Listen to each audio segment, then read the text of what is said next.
Jaya Radha Madhava Punya Bihari.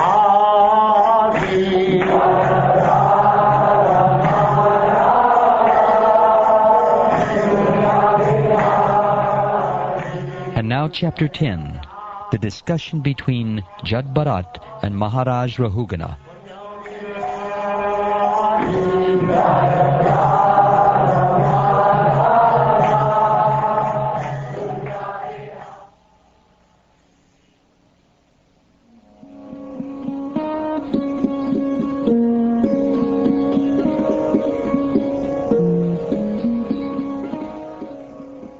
Shukdev Goswami continued, My dear king, after this, King Rahugana, ruler of the states known as Sindhu and Sovira, was going to Kapalashram.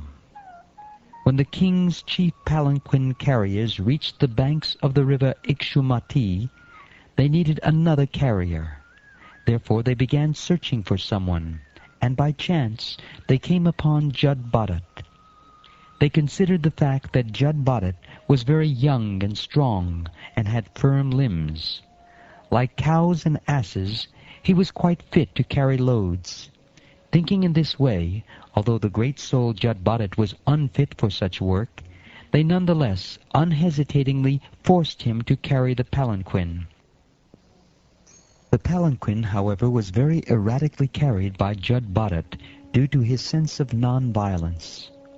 As he stepped forward, he checked before him every 3 feet to see whether he was about to step on ants. Consequently, he could not keep pace with the other carriers. Due to this, the palanquin was shaking, and King Rahugana immediately asked the carriers, Why are you carrying this palanquin unevenly? Better carry it properly. When the palanquin carriers heard the threatening words of Maharaj Rahugana, they became very afraid of his punishment and began to speak to him as follows. O Lord, please note that we are not at all negligent in discharging our duties. We have been faithfully carrying this palanquin according to your desire, but this man who has been recently engaged to work with us cannot walk very swiftly. Therefore, we are not able to carry the palanquin with him.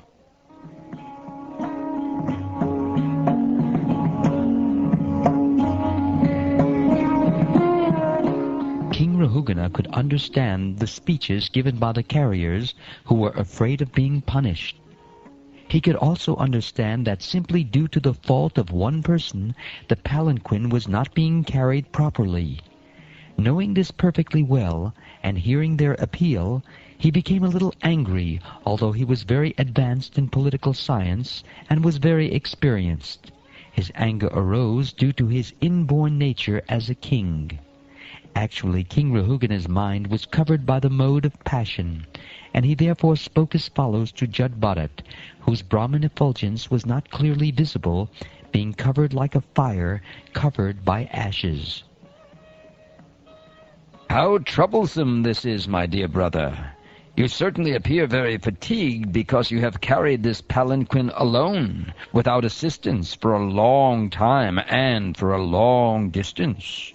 Besides that, due to your old age, you have become greatly troubled.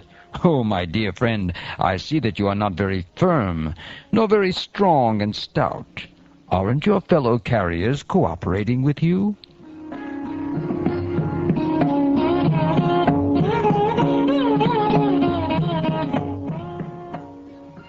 In this way, the king criticized Jad Bharat with sarcastic words. Yet despite being criticized in this way, Jad Bharat had no bodily conception of the situation. He knew that he was not the body, for he had attained his spiritual identity. He was neither fat, lean, nor thin, nor had he anything to do with a lump of matter, a combination of the 5 gross and 3 subtle elements. He had nothing to do with the material body and its 2 hands and legs. In other words, he had completely realized his spiritual identity, or Aham Brahmasmi. He was therefore unaffected by this sarcastic criticism from the king. Without saying anything, he continued carrying the palanquin as before. Thereafter, when the king saw that his palanquin was still being shaken by the carriers, he became very angry and said, "You rascal! What are you doing? Are you dead despite the life within your body? Do you not know that I am your master? You are disregarding me and not carrying out my order. For this disobedience I shall now punish you, just as Yamaraj, the superintendent of death, punishes sinful people. I shall give you proper treatment so that you will come to your senses and do the correct thing."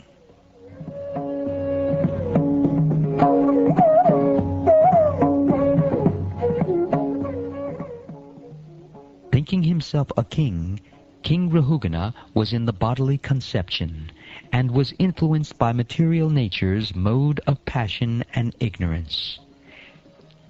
Due to madness, he chastised Jud Bharat with uncalled for and contradictory words. Jud Bharat was a topmost devotee and the dear abode of the Supreme Personality of Godhead. Although considering himself very learned, the king did not know about the position of an advanced devotee situated in devotional service, nor did he know his characteristics. Jud Bharat was the residence of the Supreme Personality of Godhead. He always carried the form of the Lord within his heart. He was the dear friend of all living beings, and he did not entertain any bodily conception. He therefore smiled and spoke the following words. "My dear king and hero, whatever you have spoken sarcastically is certainly true. Actually, these are not simply words of chastisement, for the body is the carrier. The load carried by the body does not belong to me, for I am the spirit soul. There is no contradiction in your statements, because I am different from the body. I am not the carrier of the palanquin. The body is the carrier. Certainly, as you have hinted, I have not labored carrying the palanquin, for I am detached from the body. You have said that I am not stout and strong, and these words are befitting a person who does not know the distinction between the body and the soul.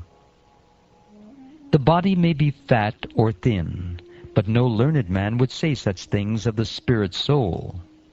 As far as the spirit soul is concerned, I am neither fat nor skinny. Therefore, you are correct when you say that I am not very stout. Also, if the object of this journey and the path leading there were mine, there would be many troubles for me, but because they relate not to me, but to my body, there is no trouble at all. Fatness, thinness, bodily and mental distress, thirst, hunger, fear, disagreement, desires for material happiness, old age, sleep, attachment for material possessions, anger, lamentation, illusion, and identification of the body with the self, are all transformations of the material covering of the spirit soul. A person absorbed in the material bodily conception is affected by these things. But I am free from all bodily conceptions. Consequently, I am neither fat, nor skinny, nor anything else you have mentioned. My dear king, you have unnecessarily accused me of being dead, though alive. In this regard, I can only say that this is the case everywhere, because everything material has its beginning and end. As far as your thinking that you are the king and master, and thus trying to order me, this is also incorrect, because these positions are temporary. Today you are a king, and I am your servant, but tomorrow the position may be changed, and you may be my servant, and I your master. These are temporary circumstances created by Providence. My dear king, if you still think that you are the king, and that I am your servant, you should order me, and I should follow your order. I can then say that this differentiation is temporary, and it expands only from usage or convention. I do not see any other cause. In that case, who is the master and who is the servant? Everyone is being forced by the laws of material nature. Therefore, no one is master and no one is servant. Nonetheless, if you think that you are the master and that I am the servant, I shall accept this. Please order me. What can I do for you? My dear king, you have said, "You rascal, you dull, crazy fellow, I'm going to chastise you, and then you will come to your senses." In this regard, let me say that, although I live like a dull, deaf, and dumb man, I am actually a self-realized person. What will you gain by punishing me? If your calculation is true, and I am a madman, then your punishment will be like beating a dead horse. There will be no effect. When a madman is punished, he is not cured of his madness.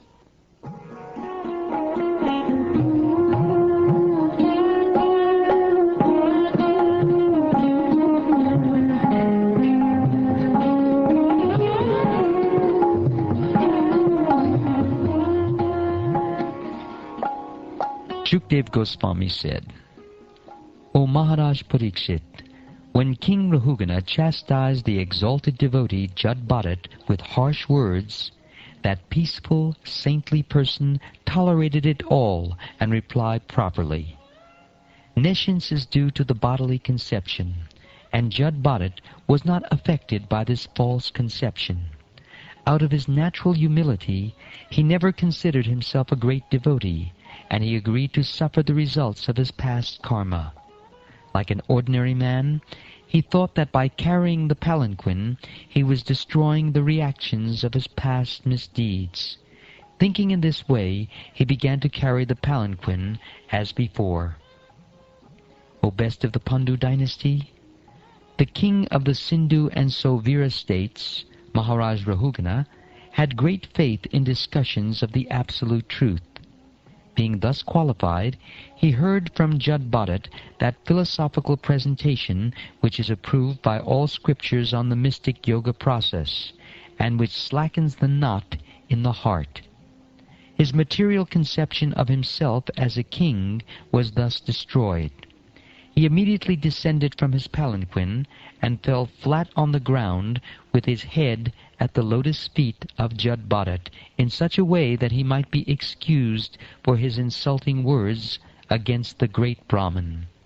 He then prayed as follows. O Brahman, you appear to be moving in the world very much covered and unknown to others. Who are you?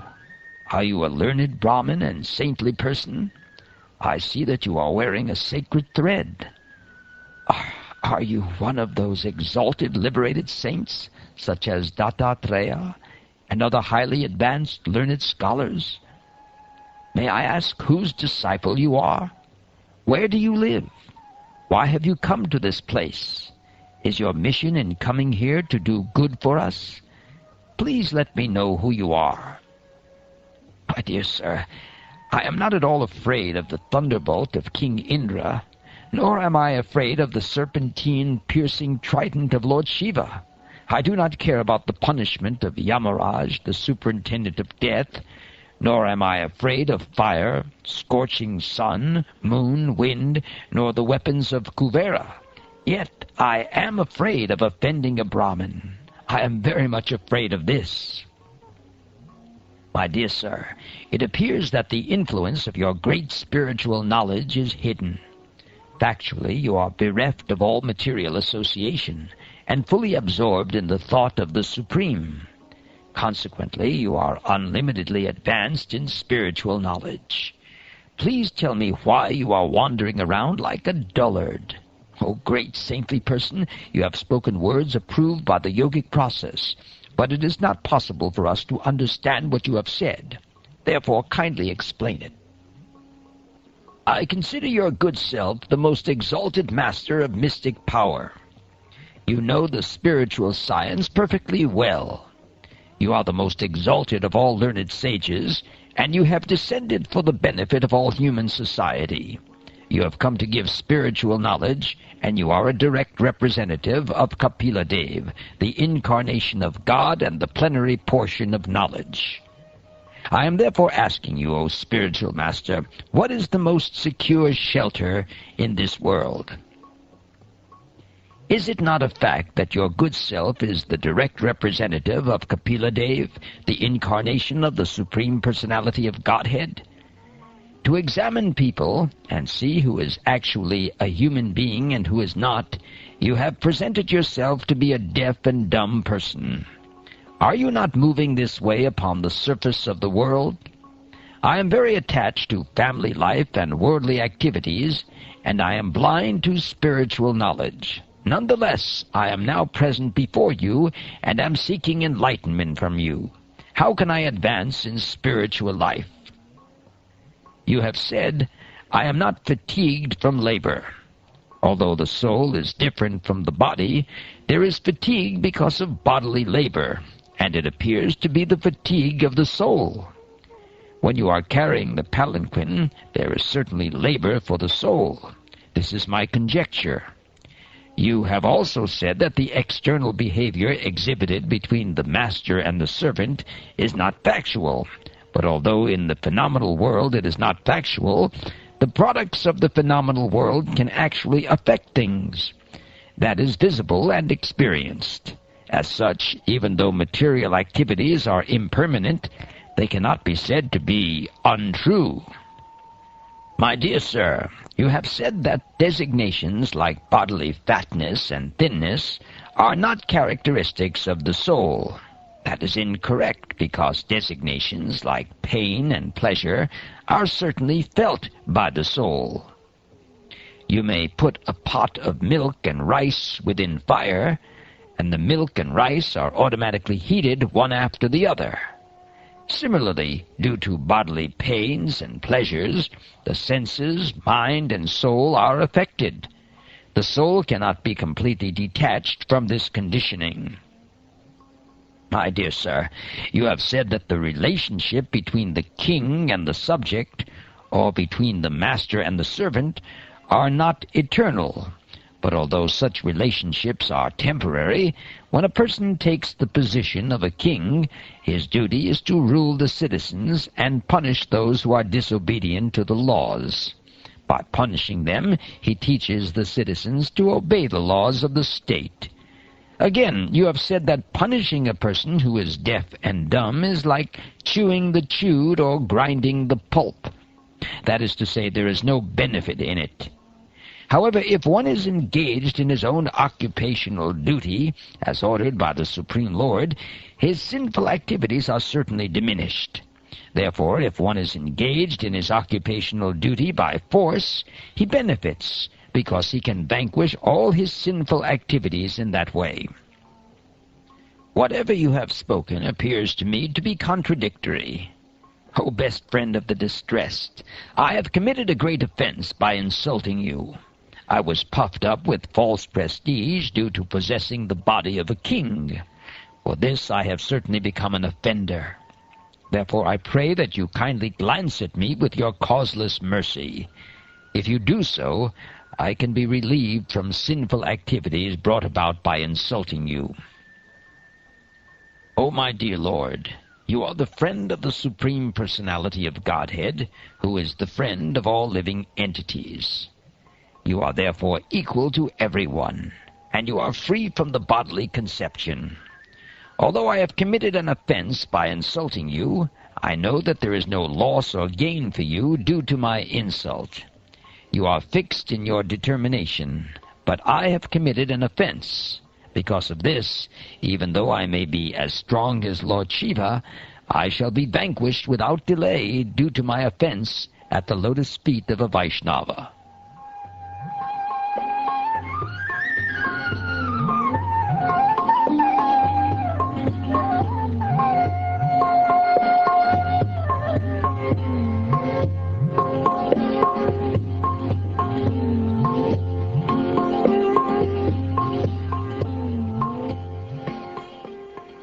Thus ends the 10th chapter of the 5th canto of the Srimad Bhagavatam, entitled The Discussion Between Jad Bharat and Maharaj Rahugana.